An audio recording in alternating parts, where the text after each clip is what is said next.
Assalamualaikum warahmatullahi wabarakatuh. Perkenalkan Pak, nama saya Redana Amsari Pohan dari Prodi D3 Teknik Elektro kelas A dengan NIM 2307010338. Di sini saya akan menjelaskan hasil kerja saya yaitu presentasi tentang elektron sebagai gelombang.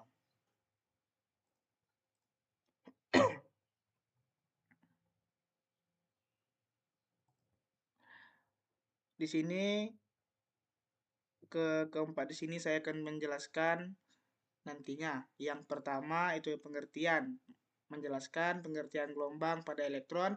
Lalu yang kedua, nanti saya akan menjelaskan sifat bagaimana gelombang terhadap elektron tersebut.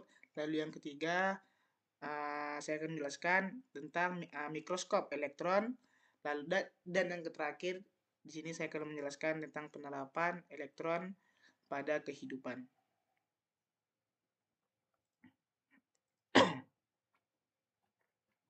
Yang pertama, pengertian gelombang. Apa itu elektron sebagai gelombang? Dalam perkembangan pemahaman mengenai atom, bahwa partikel yang bergerak dengan kecepatan tertentu sama dengan arah kecepatan partikel dengan postulat tersebut. Upaya untuk memahami atom terpecah menjadi dua aliran atau dua cara pendekatan. Elektron sebagai gelombang adalah muatan listrik yang bermuatan negatif dan memiliki fungsi untuk membawa suatu muatan pindah ke tempat yang merambat energi dari suatu titik ke titik yang lain. Berarti elektron elektron sebagai gelombang ini elektron yang merambat ke energi yang lain.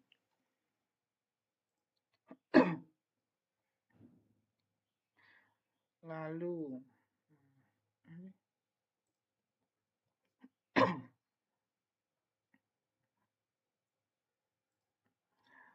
dalam fisika klasik, sebelum efek fotolistrik berhasil dirumuskan, orang-orang berkeyakinan bahwa sekali sesuatu itu dikenal sebagai gelombang, maka ia akan tetap sebagai gelombang. Begitu juga sebaliknya, sekali dikenal sebagai partikel, maka ia akan sebagai partikel. Tapi kenyataannya berbeda. Setelah berhasil dirumuskan dualisme cahaya, yaitu cahaya sebagai gelombang dan cahaya sebagai partikel. Cahaya sebagai partikel telah dibahas pada pertemuan sebelumnya. Pernyataan itu mensyaratkan kepada kita untuk meninjau kembali penggolongan mana elektron sebagai partikel dan mana elektron sebagai gelombang.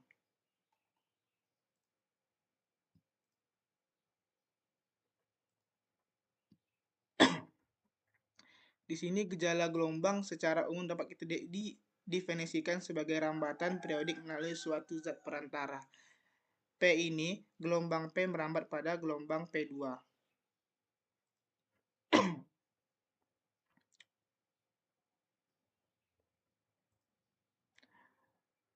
Pada gambar yang kedua di sini dijelaskan bahwa P2 jika dibelah B dibelah B dibuka dan dibelah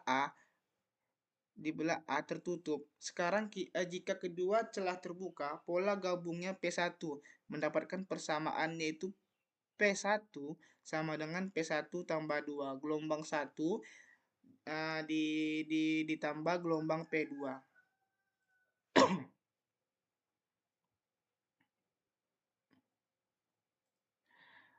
Lalu yang kedua itu mendapatkan persamaan yaitu H1 dan H2 sebagai vektor kompleks dan konstanta.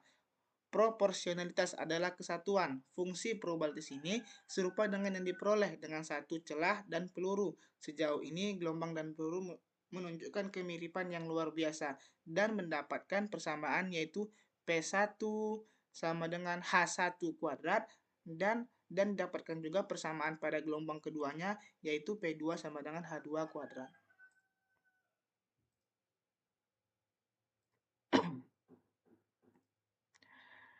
Berikut kita masuk ke skema alat eksperimen Division dan Germe. Berikut skema alatnya. Ada direktur elektron yang dapat diputar, bisa ke atas, bisa ke bawah. Kemudian elektron yang dari sini, dari sudut ini dihamburkan. Yang peta ini sumber tegangan tinggi di dalam ruang vakum.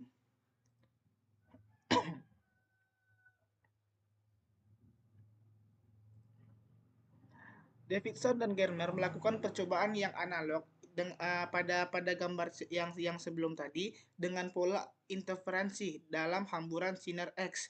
Interferensi ini yang dijelaskan di slide yang selanjutnya. Dalam hamburan sinar X dari permukaan kristal untuk menguji hipotesis penemu de Broglie ini yang menunjukkan sifat gelombangnya. Ide dasarnya adalah bahwa syukur yang mengkristal secara alami memberikan hamburan secara teratur.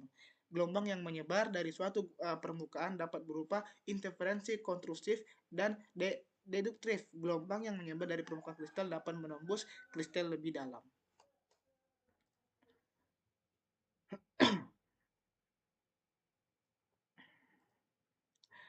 Berikut dari gambar tersebut kita mendapatkan persamaan energi kinetik setengah mv kuadrat sama dengan setengah P2 per M. Maka elektron dengan energi kinetik 54 eV memiliki momentum P sebesar P sama dengan 3,97 kali 10 min 24 kuadrat kilometer per sekon. Kalau kita menggunakan persamaan de Broglie, maka panjang gelombang yang dimiliki elektron tersebut adalah sebagai berikut. V sama dengan H per M kali V. 6,6 kali 10 pangkat min 34 dibagi 9,1 kali 10 min pangkat min 31 kali 10 pangkat min 10. Lanjut.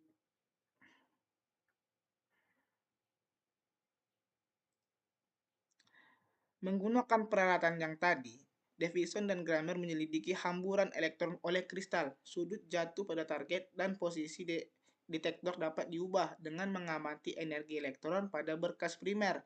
Dengan mengamati energi elektron pada berkas primer tersebut, fisika klasik meramalkan bahwa elektron yang tersebar akan muncul dalam berbagai arah. Dia akan menyebar ke atas, ke bawah, ke belakang, dan menyebar ke seluruh arah dengan energi yang lebih kecil daripada energi elektron primer dan hanya sedikit bergantung pada sudut hamburannya.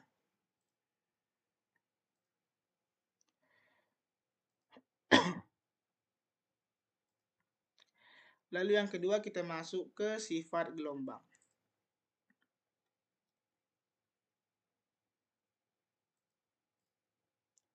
Sifat gelombang pada elektron ada 6. Yang pertama, gelombang elektromagnetik berupa gelombang transversal.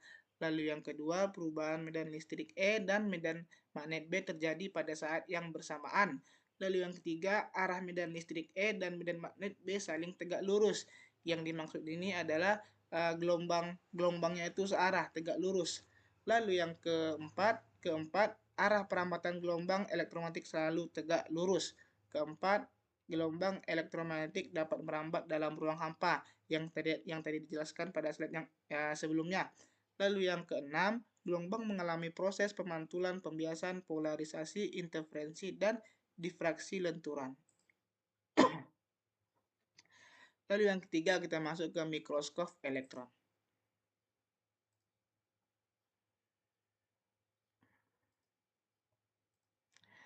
Apa itu mikroskop elektron? Inilah berikut contoh gambarnya. Di sini dijelaskan nama bagian-bagiannya, Higgs-Fold, electron gun, Frisch condension lens. Di sini pengertiannya.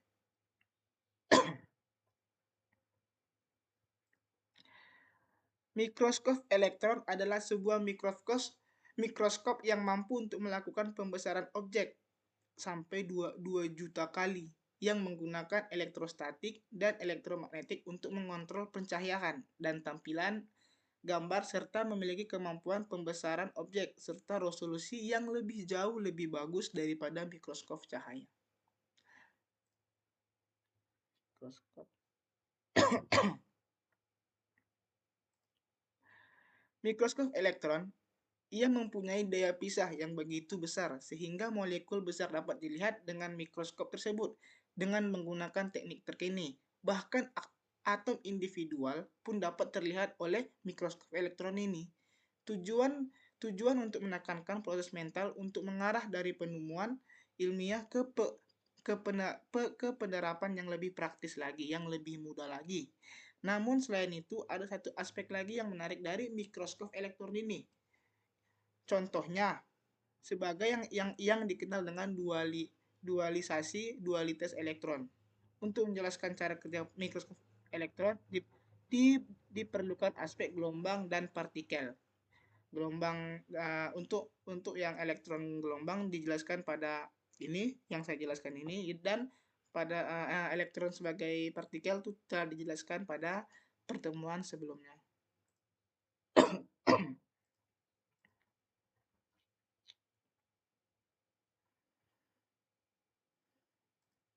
Keempat, penerapan elektron pada kehidupan sehari-hari.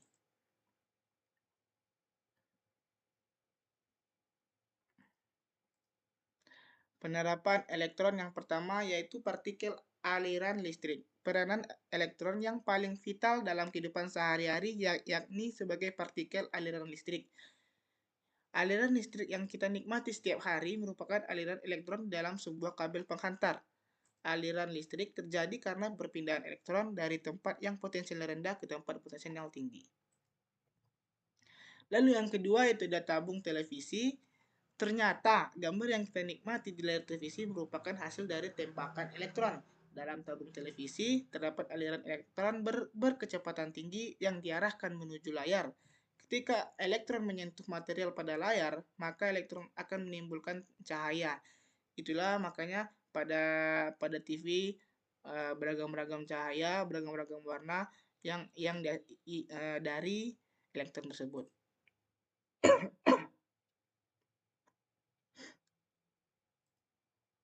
Lalu yang ketiga ada mikroskop elektron. Elektron juga digunakan untuk menciptakan mikroskop yang bisa melihat objek berukuran sangat kecil. Pada yang mikroskop elektron telah dijelaskan pada bagian ketiga tadi. Ini hanya penjelasan singkat saja. Mikroskop elektron mampu melakukan pembesaran objek sampai 2 juta kali. Mikroskop elektron bekerja dengan cara memfokuskan sinar cahaya elektronnya di permukaan objek dan mengambil gambarnya dengan mendeteksi elektron yang muncul dari permukaan objek. Mikroskop elektron lebih bagus, lebih baik digunakan daripada elektron cahaya, lebih maksimal.